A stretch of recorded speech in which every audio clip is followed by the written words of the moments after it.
BDS movement is a call from Palestinian civil society to impose non-violent measures to get Israel to comply with its obligations under international law and end its denial of Palestinian rights.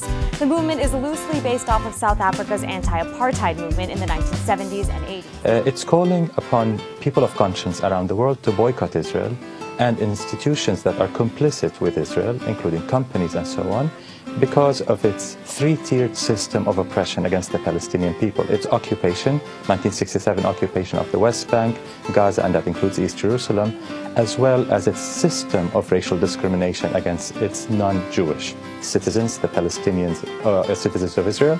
And the third and foremost is its denial of the right of return for the refugees, Palestinian refugees, in accordance with UN Resolution 194. But BDS activists say their tactics aren't anti-Semitic, but rather against the state of Israel's policies. Those who hate the free and democratic state of Israel have dreamed up yet another way to try to destroy it.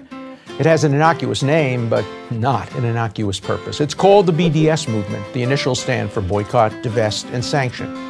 Created by Palestinian academics, it calls on individuals, on companies, on colleges, churches, cities, and even countries to starve Israel economically and isolate it socially.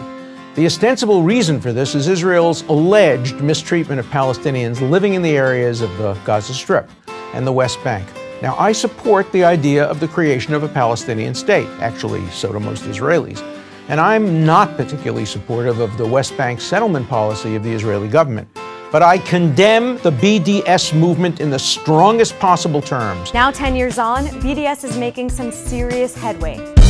Across college campuses, and in particular after Israel's summer 2014 war on Gaza, more and more student associations are urging their universities to stop investing in companies that operate in the Israeli-occupied Palestinian territories. In the University of California system alone, 7 different student bodies passed divestment resolutions. In a world full of human rights violators of the most blatant kind, why would you want to boycott a country that has a boisterous free press, is a model of women's and gay rights, and whose Arab citizens, 1/5 of the country, are the freest in the Arab world? They boycott Israel, but they refuse to boycott ISIS. That tells you everything you want to know about the BDS movement. By this principle, there should be BDS movements against North Korea, against Syria, against Sudan, or a dozen other countries. So, given all the recent triumphs and the efforts to stop them, can the BDS movement achieve what peace negotiations have long failed to?